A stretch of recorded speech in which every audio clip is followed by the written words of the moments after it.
America Iran की बातचीत में दुनिया की नजरें अब मॉस्को पर टिकी है। ईरानी विदेश मंत्री अब्बास अराक्ची 24 घंटे में 2 बार इस्लामाबाद जाने के बाद सीधे रूस पहुंच गए हैं। आज वो पुतिन से मुलाकात भी करने वाले हैं। तो क्या अब रूस भी मीडिएशन में कूद पड़ेगा, ये सवाल उठ रहा है। क्या ईरान का पाकिस्तान पर जो भरोसा था वो टूट चुका है, या फिर ट्रंप की सोशल मीडिया वाली हवाबाजी ने पाक आर्मी चीफ कासिम मुनीर का मीडिएटर वाला काम और मुश्किल बना दिया है। पाकिस्तान के जरिए चल रही शांति की कोशिशें अचानक से रूस की दिशा में मुड़ गई।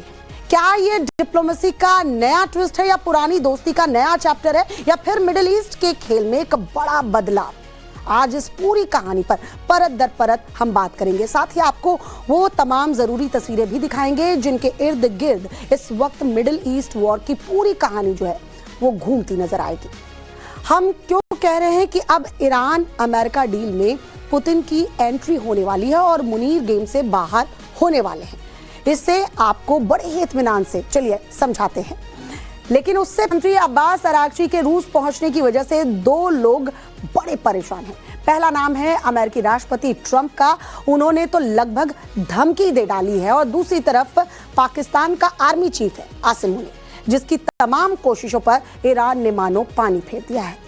ईरान इस वक्त जो कर रहा है उसे शटल डिप्लोमेसी कहते हैं, जिसमें पाकिस्तान और ओमान के बाद अब उसने रूस को भी इसमें शामिल कर लिया है। खबर यह है कि अब्बास अराक्ची आज पुतिन से मुलाकात करने वाले हैं और इस कदम से ईरान अमेरिका, खासकर ट्रंप प्रशासन को साफ संदेश देना चाहता है कि हम अकेले नहीं हैं और न ही कमजोर स्थिति में बातचीत करेंगे।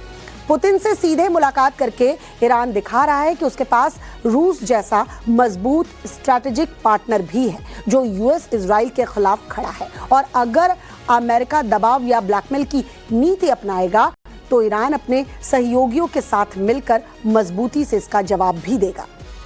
तो क्या ट्रंप पुतिन के दाव में फंस जाएंगे? दरअसल रूस को हमेशा प्रो ईरान माना जाता है। युद्ध के बीच भी रूस ने अमेरिकी प्रशासन के रुख की आलोचना की थी। क्रेमलिन ने कहा था कि वॉशिंगटन दबाव और धमकी की राजनीति कर रहा है। रूस ने यूएस इजराइल स्ट्राइक्स की निंदा भी की थी और यूएनएससी में ईरान का समर्थन भी किया था। रूस के विदेश मंत्री लावरोव ने ईरानी विदेश मंत्री से फोन पर बातचीत की और कहा था कि कोई भी डील ईरान के अधिकारियों को ध्यान में रखकर ही करनी चाहिए। इशारा ईरान के न्यूक्लियर प्रोग्राम की तरफ ही था। तो कहानी यह है कि रूस अमेरिका को यूनिलैटरल प्रेशर यानी एक तरफा दबाव के बजाय फेयर एंड मल्टीलैटरल डील की तरफ ढकेलना चाहता है, दबाव बनाना चाहता है जिसमें ईरान को फायदा हो। रूस का अपना हित भी है। वो अमेरिका के दादागिरी वाले रवैये को दरअसल काउंटर करना चाहता है। पीस डील में रूस की एंट्री से पाकिस्तान का आर्मी चीफ जो है कासिम मुनीर, खून के आंसू वो रोएगा। मुनीर दुनिया भर में खुद को मीडिएटर और पीस मेकर के तौर पर पेश कर रहा था, लेकिन अब उसके इस सपने का ईरान ने मानो गला घोट दिया हो। इस्लामाबाद में बात न बनने पर अब ईरान ने क्रेमलिन का रुख किया है। इसका मतलब तो साफ है कि ईरान अब मेडिएशन में को डाइवर्सिफाई कर रहा है। रूस ईरान का रणनीतिक साझेदार भी है, इसलिए पुतिन अब इन्फ्लुएंस बढ़ा रहे हैं। रूस पहले ही ये कह चुका है कि वो मध्यस्थ की भूमिका के लिए तैयार भी है अगर ईरान और अमेरिका दोनों को ये बात मंजूर हो। अमेरिका को मंजूर हो ना हो, लेकिन ये जो तस्वीर सामने आई है उससे तो पता चल रहा है कि ईरान को ये भूमिका मंजूर है। कहानी ये है कि अब मामला पाकिस्तान से शिफ्ट होकर रूस पहुंच चुका है। ईरान चाहता है कि रूस जैसे बड़े प्लेयर को शामिल करके अमेरिका पर ज्यादा दबाव बने और कोई भी जो फाइनल डील हो ईरान के पक्ष में मजबूती से हो। दरअसल ये तमाम जो कवायद की जा रही है इसमें ईरान चाहता है कि उसके तरफ ज्यादा से ज्यादा देश नजर आए और वो भी मजबूत देश। आखिर ईरान की ये शटल डिप्लोमेसी होती क्या है? तो आम भाषा में अगर आपको समझाऊं, शटल का मतलब होता है बार बार आगे पीछे जाना। इसमें मध्यस्थ एक पक्ष से बात करता है, फिर दूसरे पक्ष के पास जाता है, फिर वापस पहले पक्ष के पास आता है। इस तरह चक्कर लगाते हुए समझौता करवाता है। अराक्ची ठीक यही टेक्निक अपना रहे हैं। आप उनके रूटीन को देखिए, जो रूटीन हमने आपको समझाया आपको समझ में आ जाएगा अराक्ची कर क्या रहे हैं। वहीं ईरान अमेरिका के बीच डील कराने की कोशिश में आसिम मुनीर जो है वो बुरी तरह से फंसा हुआ है। उसे ट्रंप की नाराजगी नेता पाकिस्तान को सीधे तौर पर गद्दार बोल रहे हैं, तो दूसरी तरफ ईरान ने लगभग तय कर लिया है कि अमेरिका से बातचीत के लिए उसे अब इस्लामाबाद की जरूरत नहीं है। अब्बास अराक्ची करीब 24 घंटे में 2 बार इस्लामाबाद आए, लेकिन इस बार ईरान और पाकिस्तान के रिश्तों में वो गर्मजोशी जो है वो नजर नहीं आए और न ही पहले की तरह पाकिस्तानी मीडिया ने मुनीर की वाहवाही की। तो क्या अब ईरान इस्लामाबाद से दूर जा रहा है, ये मान लिया जाए? दरअसल अराक्ची 25 अप्रैल को इस्लामाबाद पहुंचे थे। उन्होंने ईरान का पोजीशन और प्रस्ताव पाकिस्तान के जरिए ट्रंप शासन तक पहुंचा भी दिया। इस दौरान अमेरिकी दल को भी आना था, लेकिन ट्रंप ने अमेरिकी दल का इस्लामाबाद दौरा जो है वो रद्द कर दिया और कहा कि अब बात फोन पर ही होगी, जिसके बाद अराक्ची सीधा ओमान निकल गए। इससे ये अंदाजा लगाया जा रहा है कि ईरान को अब पाकिस्तान की मध्यस्थता में विश्वास ही नहीं रह गया, क्योंकि जो बात थी पहले कि वहां एक दल आएगा अमेरिका का, वो बातचीत करेगा, लेकिन बाद में ट्रंप प्रशासन ने माना नहीं, ट्रंप ने साफ तौर पर मना कर दिया। तो अब ये क्या दिखा रहा है? और यही वजह है शायद कि इस्लामाबाद से अराक्ची जो है ओमान चले गए। बार बार इस्लामाबाद का चक्कर लगाने के झंझट से अराक्ची मानो आजादी चाहते थे।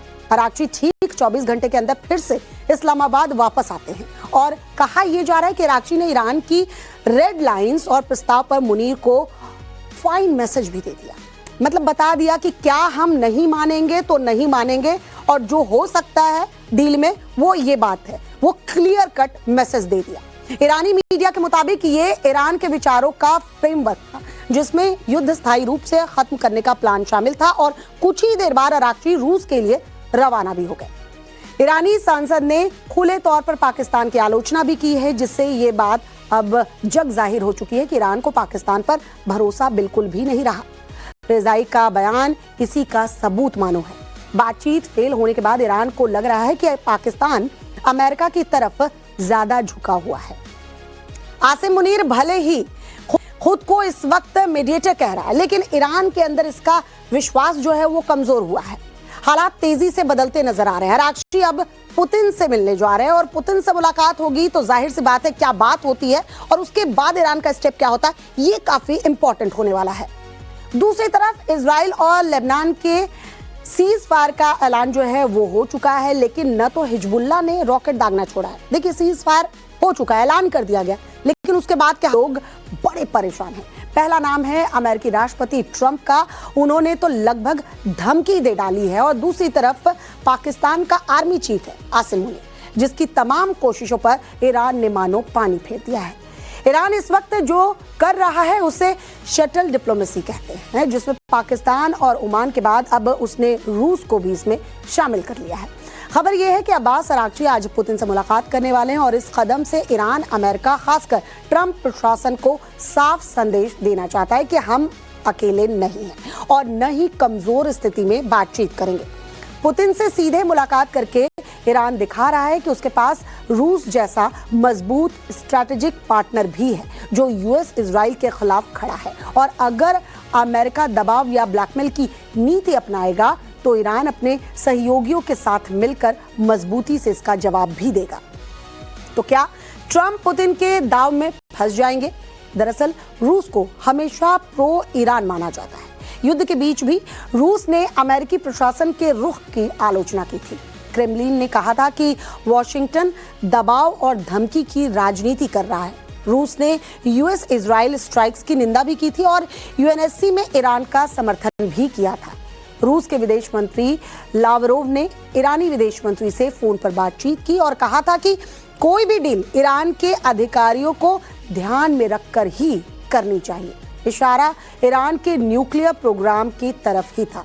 तो कहानी यह है कि रूस अमेरिका को यूनिलैटरल प्रेशर यानी एक तरफा दबाव के बजाय फेयर एंड मल्टीलैटरल डील की तरफ ढकेलना चाहता है, दबाव बनाना चाहता है, जिसमें ईरान को फायदा हो।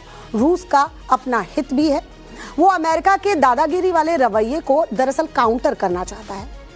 पीस डील में रूस की एंट्री से पाकिस्तान का आर्मी चीफ जो है आसिम मुनीर, खून के आंसू वो रोएगा। मुनीर दुनिया भर में खुद को मीडिएटर और पीस मेकर के तौर पर पेश कर रहा था, लेकिन अब उसके इस सपने का ईरान ने मानो गला घोट दिया हो। इस्लामाबाद में बात न बनने पर अब ईरान ने क्रेमलिन का रुख किया है। इसका मतलब तो साफ है कि ईरान अब मेडिएशन में को डाइवर्सिफाई कर रहा है। रूस ईरान का रणनीतिक साझेदार भी है, इसलिए पुतिन अब इन्फ्लुएंस बढ़ा रहे हैं। रूस पहले ही ये कह चुका है कि वो मध्यस्थ की भूमिका के लिए तैयार भी है अगर ईरान और अमेरिका दोनों को ये बात मंजूर हो। अमेरिका को मंजूर हो ना हो, लेकिन ये जो तस्वीर सामने आई है उससे तो पता चल रहा है कि ईरान को ये भूमिका मंजूर है।